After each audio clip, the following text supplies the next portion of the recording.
Hello and welcome to another Imperator Dev Diary video.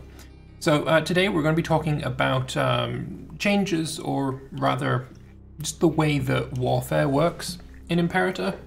And now if you've played E4 you're going to recognize a lot of this stuff. And so yeah, we'll go into it. I have some thoughts on some various things, but we'll get into that when we get to those particular things. So today's Dev Diary will be focused again on warfare, many of the considerations you'll face when conducting military operations in the game beyond those covered in the diary on battles. In many ways, Imperator benefits from the many games before it. Yeah, I've noticed that. Like Shattered Retreat, yeah. Most of the things I will cover today are things that will be familiar to players of our other games. So, Shattered Retreat is a concept present in other Paradox games such as EU4. What it means is a defeated army can retreat all the way back to a safe location of its own choice in your territory without it being possible to intercept it. It's also not possible for the owner of the army to choose the destination or to abort the retreat or change its destination after the army is shattered. In Imperator, Shattered Retreat is not only initiated as the result of a lost battle, but it can also be initiated at any time by pressing the full retreat button in the army interface. This also allows an army that becomes trapped in a fort zone of control, enemy forts, to retreat back to friendly territory. So there's been a bit of complaints about this in the comments of this dev diary, basically saying that it's a little bit strange that you can get through forts when pressing the Shattered Retreat button. So say you invade your rival, your neighbor, you take some forts, you take another fort up here or whatever, and then the enemy army comes and retakes the fort that is like on your border, say. You can Shattered Retreat from anywhere inside here and get back to your own territory and not get trapped. So Flurry, where he used this in the Grandest Land against, I think it was one of the German players, he trapped their army by besieging a fort, and they just got annihilated because of it. This isn't going to be possible in Imperator because of this Shattered Retreat ignoring Zone of Control. There's also been some complaints that Zone of Control is just wonky, but as previously stated in a previous dev diary, Zone of Control has been very much changed in Imperator from EU4. It's a lot simpler, and as such it's a lot easier to understand. But Johan has made some comments of that we'll go through after we finish the dev diary. So, relieving besieged forts. Nothing new here that people who play EU4 won't already know. So, throughout history, fortifications have been built on the most defensible locations, making use of mountains, passes, hills, and just about any static defensive feature. This would not only help the defenders, it would also strengthen any attempt to relieve the besieged city, as the besieging army might find itself pegged between the relieving force and the fortifications. To facilitate this behaviour, and to make it important to protect your besieging armies, Imperator will treat any army that is attacked while performing a siege as the offensive side, meaning that will always the relieving force that gets the bonuses from defensible terrain, even if the besieging force was in position first. Yeah, nothing new there. Movement lock, also nothing new. Basically, if you are halfway between one province and another, then you're locked and you can't stop that movement. Literally nothing new in that. Assuming control of a siege, this is new, and I feel like this is abusable, very abusable, especially in multiplayer. If more than one army is partaking in the siege of the same city, and you are the war leader or overlord of the country that leads the siege, you can assume leadership of the siege, ensuring that it will be you who decides when to storm the fort, and it is you who will gain control of the city once it falls. So imagine, if you will, a scenario playing, you're playing multiplayer, and you and your ally are attacking an AI. You both kind of want the same land. So your ally goes and he starts sieging the parts that he wants to take, and you sneakily send like 1,000 light infantry to each one of those sieges. You are the war leader, you take control of the siege, he probably won't even notice straight away, and yeah, now all of the sieges are yours. This is horribly abusable. I think it's probably going to be the case that multiplayer groups will have rules against this or something, because I I think this will sow a lot of discord between alliances, like a lot. It's gonna happen. And yeah, it's an interesting one. I think it's good in a way because there's times when I've been going to war for a certain city or a certain province in EU4, and the AI has sieged it, and there's nothing I can do about it. Of course, when it's your vassals or whatever, that's fine. You can just transfer occupation afterwards. But yeah, multiplayer is where I think this is going to be the most interesting to see this in action. So attaching, nothing new here. You can attach to another army. It doesn't say anything about your army arriving first by a day, so like it does in EU4. So I'm not sure if that's going to be the case, but it's going to be interesting. Also, I like this paused banner. I hope this is in the game because I like it more than just this red lines. I like it. It's good. Now, transfer occupation. Again, nothing new. You can just transfer occupation from your vassals. You can also transfer it between your allies, but obviously you can't do it. Like, it's not a, oh, I'm the war leader, I'm going to automatically transfer this. It's more a case of if you control it, you can transfer it yourself. So nothing new there. Change to combat tactics. This is a little bit new. This is something Grugy worked on. Finally, a word on military tactics. While the system, as described in the diary from October, created interesting situations where you were rewarded from trying to predict your opponent's choice of tactics, there were some issues we had with it. This choice was in many cases quite random, since it did not interact with the army composition at all. Having separate sets of offensive and defensive tactics also turned out to be a lot to keep in mind at all times. The tactics system also overlapped with some of the unique unit abilities from the military tradition trees, which are also generally what one would expect to find under the umbrella of combat tactics.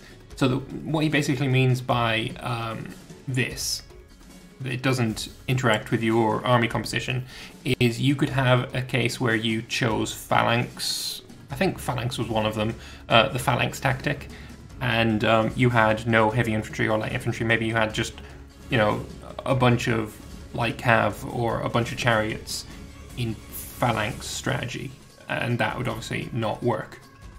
So yeah, that's interesting. It's also going to be quite important, I think, to learn these symbols offhand and learn what they do against others, because if you need to actually like hover over it and check every single battle, it's going to take time, especially with multiplayer being a case of, oh, that means that, need to do this, instead of let's read this thing.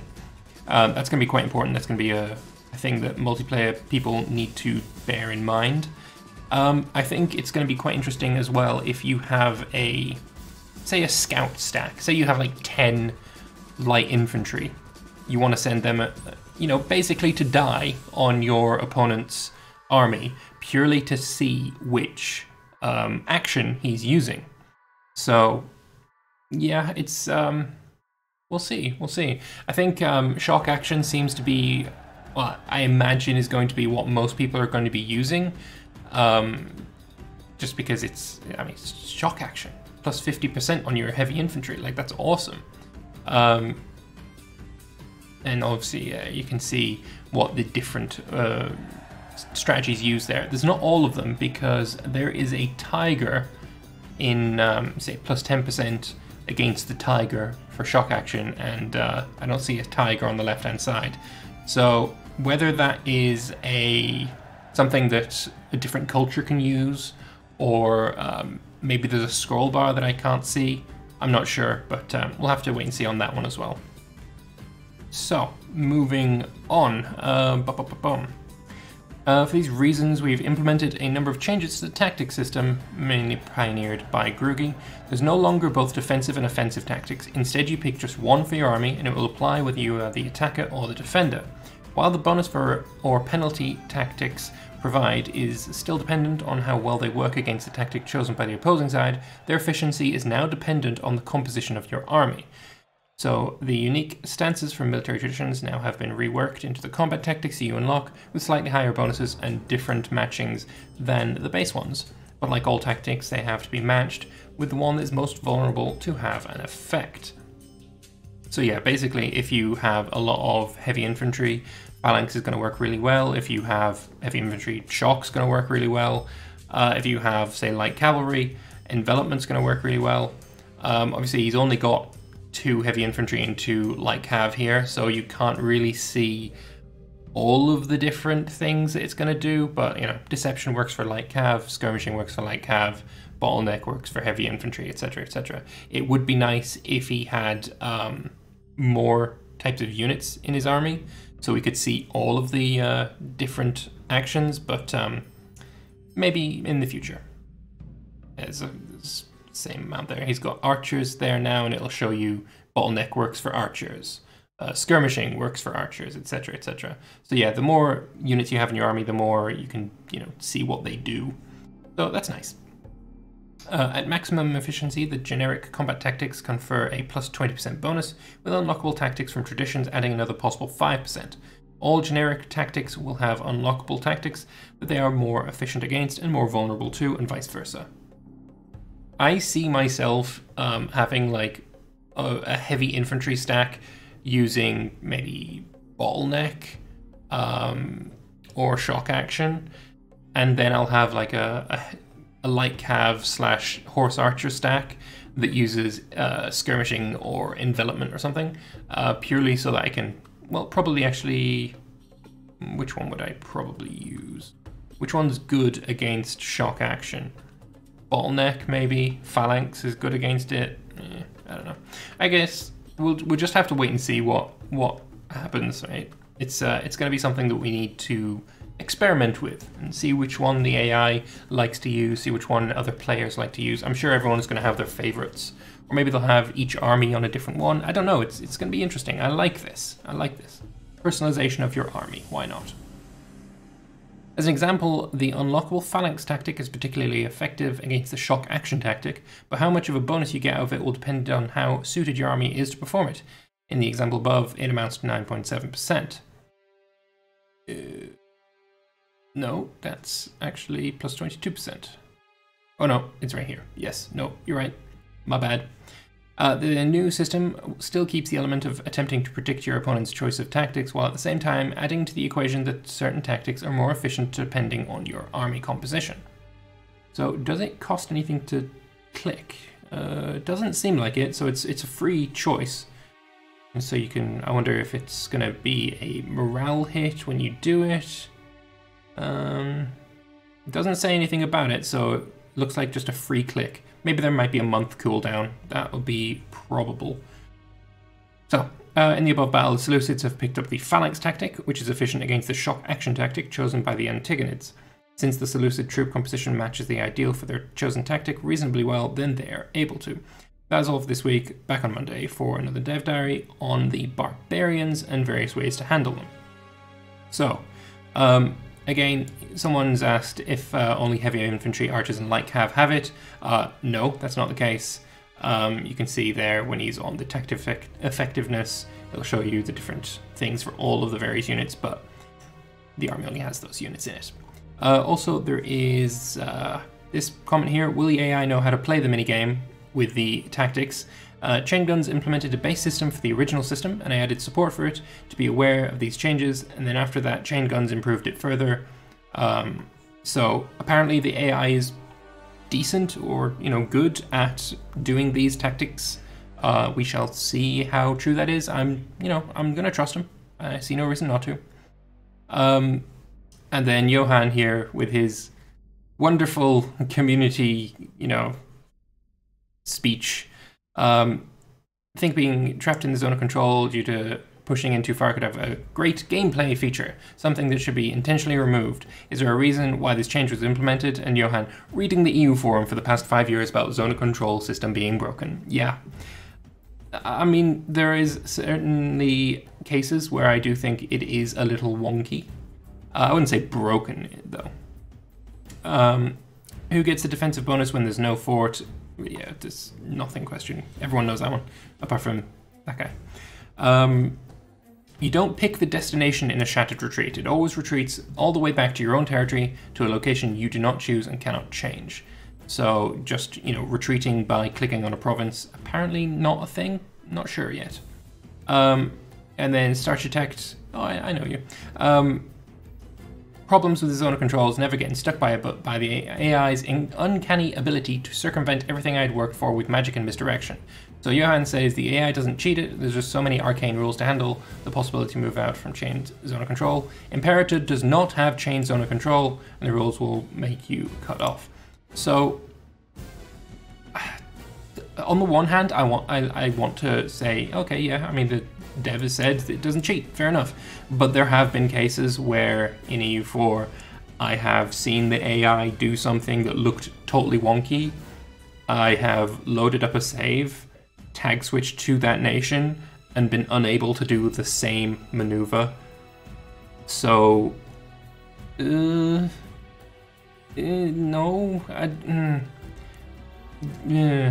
yeah, I don't know. I want to believe you, Johan, I really, really do, but I just don't.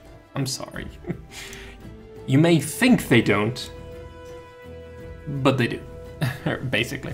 All right, some other things I've seen on the forums. There's a post about Populists, and I remember back in one of the very early dev diaries when they were talking about the different government forms, I did say that I didn't like the idea that Populists were objectively bad. I don't want to get into any political bullshit in a video, but I just felt that everything should have its ups and its downs, and nothing should just be, I never want this at all, ever. So, Lion Hero here has the same kind of thing. Populists were not purely a negative force. And Trinchagid here said, not everything is about the modifiers. Populists allow you to do some things that others wouldn't. Having one of them in power with a strong populist faction to support him can be useful depending on what it is you want to do. So I ask if you could expand on it. A populist state following a populist consul will generally be more supportive of whatever it is you want to do. Populists in power are also very useful if you want to do things like establish a permanent dictatorship, as opposed to the more standard time-limited one. So yeah, it seems they do have a use, but at the same time, their modifiers are bad. But again, not everything is about the modifiers, I agree with that, but at the same time, it would be nice if there was just, I don't know, something. Maybe happiness of pops up, but also unrest goes up. Because, I don't know. There should be something else other than, oh, you can just do whatever you want, right? I don't know. Either way, one more thing. A lot of people have complained that Phrygia is a terrible name for the Phrygia, basically, and it should be Antigonia or the Antigonids, because it's named after Antigonus, and I don't kind of agree with that. I definitely agree with that. I'm expecting and will probably use a mod that changes Phrygia's name to Antigonia. Basically, this guy here is asking if the Antigonids can go on the throne of Macedon, if there's any events for that, as that happened historically. No, there is no events for it, but it is possible for it to happen. Is basically, I won't read all of this out, but you can read it while I'm talking. So there's no events for that to happen, but it is possible due to the various families, and if, say, the Antigonids, if Phrygia do conquer Macedon, then Macedon breaks free. It's possible that they have an Antigonid ruler, but there is nothing for say the Antigonids to, being invited to Macedon as they were historically. Demetrius. There's nothing in the game to say, okay, Demetrius is being invited to Macedon and oh, he's now usurping its throne. That's not a thing. There's also a comment, I'm not sure if it was this one, but basically people, again, complaining that Phrygia is called Phrygia. And I believe there was a response that was kind of underwhelming. And basically, it doesn't make sense that the Seleucids can be called Seleucids in the game, named after Seleucus, but the Antigonids can't. So if you're going with Phrygia, then wouldn't it make sense for the Seleucids to be named Babylon? Like you can have one where it's Phrygia and Babylon, or you can have the other where it's Antigonids or Antigonia and Seleucia or Seleucids. And I would agree with that. I think there's definitely a case to be made for changing the name to Antigonids, and I would prefer that. But yeah, it's been a bit of a ramble, and I hope you've enjoyed it. But I am going to go now. So I want to thank you all very much for watching this Dev Diary episode. If you enjoyed it, feel free to click the like button, and please do leave your comments in the comment section below. I do love reading all of them. And I shall see you in the next one. Tomorrow is the Dev Clash, and probably on Wednesday I will be doing another video talking about the interesting things that I've seen in the Dev Clash, and perhaps some more forum goodies. So thank you all very much for watching, and I'll see you next time. Bye bye.